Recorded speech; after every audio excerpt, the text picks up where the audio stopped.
నమస్తే, నేను శ్రీదేవి. మన రిటర్న్ టాక్స్ ప్రోగ్రామ్కి స్వాగతం.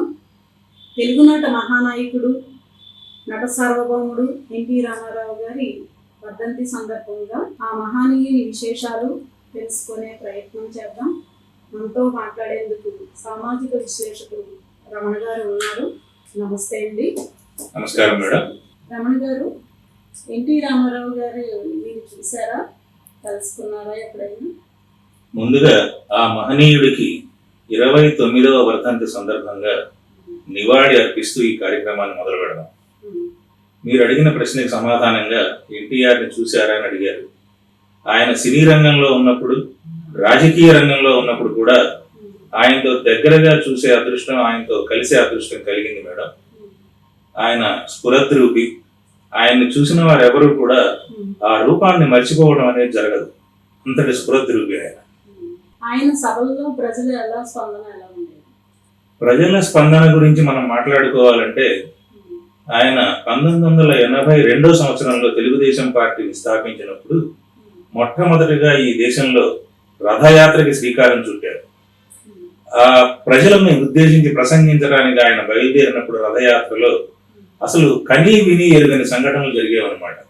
అది ఎలా అంటే, ప్రతి చోట కూడా ప్రజలు నీరాజనాలు పడుతూ ఉంటే ఆయన ప్రజలతో మమేకమై యాత్ర చేస్తున్నప్పుడు ఒక చోట జరగాల్సిన బహిరంగ సభ మరో రోజుకి జరిగినా కూడా ప్రజలందరూ అలాగే ఉండిపోయి ఆయన కోసం రోజుల తరబడి నిరీక్షించిన సంఘటనలు ఎన్నో చూశాను నేను. అంతటి ప్రజాస్పందన ఏ రాజకీయ నాయకుడికి, ఏ చలనచిత్ర నటుడికి లేదు అనడం నిర్వివాదాంశం అన్నమాట. అప్పట్లో కాంగ్రెస్ అన్న, ఇందిరాగాంధీ అన్న ఒక మహా ప్రభావం ఉండేది అందరి మీద, దేశం మొత్తం మీద. అటువంటి కాంగ్రెస్ ను ఓడించి ఎన్టీ రామారావు గారు ఎలా రాజకీయాల్లోకి వచ్చారు? మంచి ప్రశ్న అడిగారండి. దాదాపు 70 సంవత్సరాల పాటు ఈ దేశాన్ని పరిపాలించినటువంటి కాంగ్రెస్ పార్టీ తెలుగునాట, తెలుగు రాజకీయాలలో తెలుగునాట, తెలుగు ప్రజలని అవమానించినట్టుగా భావించారు ఎన్టీ రామారావు గారు. ఆ రోజుల్లో రాజకీయాల్లో తెలుగు ప్రజలకు గుర్తింపు లేకపోవడం, తెలుగునాట ముఖ్యమంత్రుల్ని మార్చినటువంటి విధానం ఆయనకి కొంచెం కోపం తెప్పించడం జరిగింది. అందుకే ఆయన సమాజమే నా దేవాలయం, ప్రజలే నా దేవుళ్ళు అనేటటువంటి నినాదంతో, ముఖ్యంగా తెలుగు వారి ఆత్మగౌరవ నినాదంతో రాజకీయాలను మొదలుపెట్టి అనేకమైనటువంటి చర్చలు జరిపి ఆయన రాజకీయ పార్టీకి తెలుగు దేశం పార్టీగా నామకరణం చేశారు. ముఖ్యంగా 70 సంవత్సరాల కాంగ్రెస్ పరిపాలన తర్వాత 9 నెలల రథయాత్ర తర్వాత ముఖ్యమంత్రిగా పీఠాన్ని అధిష్ఠించి Guinness book of world records లో స్థానం సంపాదించారు ఆయన. అది ఎవరు చేయలేనటువంటి గొప్ప విషయం. అది ఆయనకే సాధ్యం. అనితర సాధ్యమైనటువంటి విషయాన్ని ఆయన సుసాధ్యం చేయగలిగారు.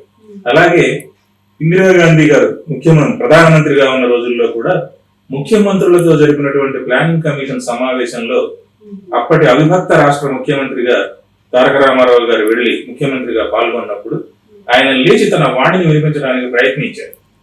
అప్పుడు అంతమంది ముందు ప్రధానమంత్రి గారు ఇందిరాగాంధీ గారు ఆయన్ని కూర్చోమన్నప్పుడు ఆయన చెప్పినటువంటి మాటలు, మీరు ఏ విధంగా ప్రజల చేత ఎన్నుకోబడ్డారో నేను కూడా నా రాష్ట్ర ప్రజలతో ఎన్నుకోబడి ముఖ్యమంత్రిని అయిన వాడిని నేను అని చెప్పి ఆ సభ నుంచి వాకౌట్ చేశారు. అంతటి ధైర్య సాహసాలు ప్రదర్శించారు ఆయన ముఖ్యమంత్రిగా కూడా.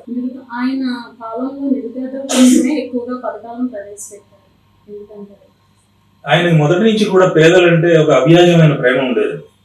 దానికి మొట్టమొదటి కారణం చెప్పుకోవాలంటే, ఆయన ఒక పేద కుటుంబంలో, రైతు కుటుంబంలో పుట్టారు. 1923వ సంవత్సరంలో మే 28వ తారీఖు కృష్ణా జిల్లా నిమ్మకూరు గ్రామంలో జన్మించారు. ఆయన విద్యాభ్యాసం వరకు కూడా అనేక కష్టాలు పడ్డారు. ఇంటింటికి తిరిగి సైకిల్ మీద పాలు పోసిన సంఘటనలు ఎన్నో ఉన్నాయి. ఆయన మొట్టమొదటిగా ఇదంతా కూడా బ్యాక్గ్రౌండ్ ఆయన దృష్టిలో గుర్తుండేది. ఇప్పుడు ఆయన గతాన్ని మర్చిపోయేవారు కాదు. ఎవరు కలిసినా ఇవన్నీ చెప్తూ ఉండేవారు.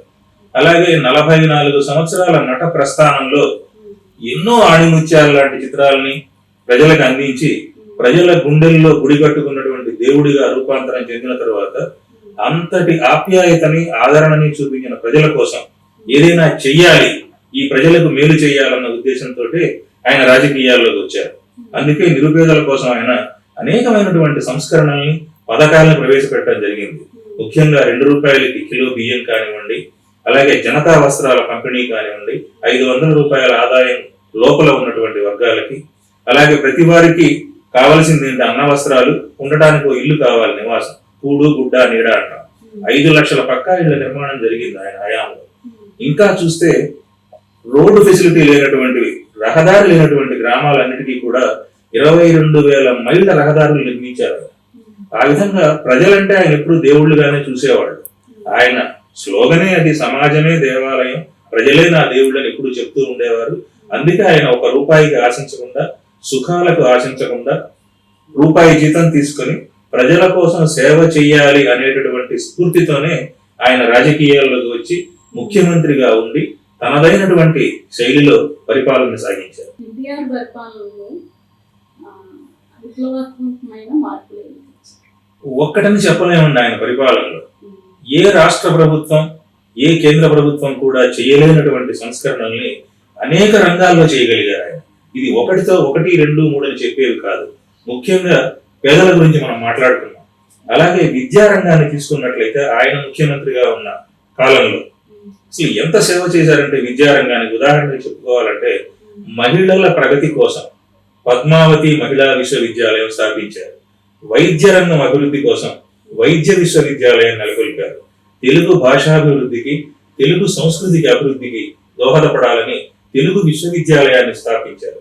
పాఠశాల స్థాయిలోనే చిన్నారులకు, విద్యార్థులకు దృశ్య శ్రవణ విద్యను అందించారు. మధ్యాహ్న భోజన పథకాన్ని ప్రవేశపెట్టింది ఆయనే. అలా చెప్పుకుంటూ పోతే ఇది ఒక చాంతాడంత లిస్ట్ అవుతుంది. మీరు పరిపాలనా సంస్కరణల గురించి అడిగారు. పరిపాలనలో ఆయన చేసిన విప్లవాత్మక మార్పులు అవి చిరస్మరణీయం ఎప్పటికీ కూడా. ఎందుకంటే అందులో కొన్ని ముఖ్యమైన అంశాలను ప్రస్తావించుకోవాలి. ముఖ్యంగా చెప్పాలంటే మనకి హిందూ సక్సెషన్ యాక్ట్ అని ఉంటుందండి, అంటే ఆస్తి హక్కు. ఆ యాక్ట్ ని ఆయన మార్పు చేసి మహిళలకు ఆస్తి హక్కులో సమాన స్థానం కల్పించారు. అంతటి గొప్ప గొప్ప సంస్కరణలు తెచ్చారు. ముఖ్యంగా పరిపాలనా వ్యవస్థలో తీసుకున్నట్లయితే అప్పటి అవిభక్త రాష్ట్రంలో ఆంధ్రప్రదేశ్ లో, మనం ఆంధ్ర ప్రాంతంలో మున్సబు కరణాలు అంటాం, అదే తెలంగాణలో పట్వారీలు అంటాము. ఈ వ్యవస్థ మొఘల్ కాలం నాటి. దీన్ని రద్దు చేసి తహసీల్దార్ వ్యవస్థని, మండల వ్యవస్థను తీసుకొచ్చారు. ప్రజల వద్దకు పాలన అనే నినాదం.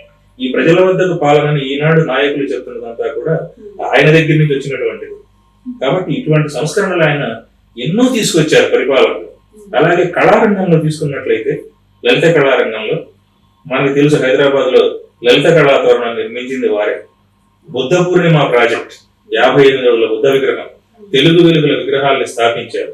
మరి ఆధ్యాత్మిక రంగంలో తీసుకున్నట్లయితే తిరుమల తిరుపతి దేవస్థానం ప్రముఖంగా ఇలా వైకుంఠంగా మనం చెప్పుకునేటటువంటి ఆ దేవాలయంలో ముఖ్యంగా ఆన్లైన్ సౌకర్యాన్ని మొదలుపెట్టారు. అలాగే మహతి ఆడిటోరియం నిర్మించారు కార్యక్రమాల కోసం. వైకుంఠం క్యూ కాంప్లెక్స్ ని పునర్నిర్మించారు. అలాగే మనకి మిరాసి వ్యవస్థ, అర్చకుల్లో మిరాసి వ్యవస్థ ఉన్నది వంశపారంపర్యంగా, దాన్ని రద్దు చేశారు.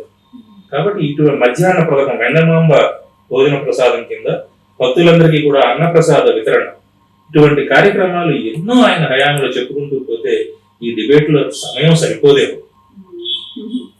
రాజకీయ నాయకుల్లో చాలా మందిని చూసాం. రామారావు గారి ప్రత్యేకత ఏంటి? రామారావు గారు అసలు ఆయన మనిషే ప్రత్యేకం అండి. విలక్షణమైన నటుడు, విలక్షణమైనటువంటి నాయకుడు ఆయన. ఆయనకు ఉన్నటువంటి నిబద్ధతే ఆయనకి గీటురాయి. ఆయన ఎంతటి నిబద్ధతతో రాజకీయాల్లోకి వచ్చారో అంతటి నిబద్ధతతో పరిపాలన అందించారు. ఆయన ఏనాడు సుఖానికి, డబ్బుకి, పదవికి ఆశించలేదు. 10వ ఆంధ్రప్రదేశ్ ముఖ్యమంత్రిగా కాంగ్రెస్ ప్రభుత్వాన్ని ఎదిరించి దాదాపు 3 సార్లు ముఖ్యమంత్రిగా ప్రమాణ స్వీకారం చేశారు. ఆయన పట్టుదల, ఆయన ముక్కుసూటితనం, ఆయన కార్యనిర్వహణ దీక్ష, ఆయన సమయ పాలన ఆయన్ని ఒక విలక్షణమైనటువంటి నాయకుడిగా నిలబెట్టింది. అంతేకాదండి, రాష్ట్ర రాజకీయాలే కాదు, 1989లో అనుకుంటాను దాదాపు 23 రాజకీయ పార్టీలను ఆహ్వానించి మహానాడుకి కేంద్రంలో నేషనల్ ఫ్రంట్ ఆవిర్భావానికి పునాది వేసి నేషనల్ ఫ్రంట్ అధికారంలోకి రావడానికి కారణభూతులయ్యారు. అంతటి విలక్షణమైనటువంటి రాజకీయ నాయకత్వం అయింది. ఆ రోజుల్లో ప్రధానమంత్రిగా ఉన్న శ్రీమతి ఇందిరాగాంధీ గారు వారి వర్గాల ద్వారా ఎన్టీ రామారావు గారికి ఏమన్నా ప్రధానమంత్రి అవ్వాలనే కోరిక ఉందా అని కూడా ఒక మెసేజ్ పంపించడం జరిగింది.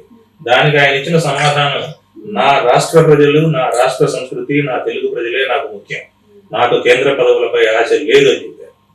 అంతటి విలక్షణమైనటువంటి వ్యక్తిత్వం కలిగిన నాయకుడు ఆయన. ఒక మంచి మహానుభావుని గురించి చాలా మంచి విషయాలు చెప్పారు. చాలా థ్యాంక్స్ అండి.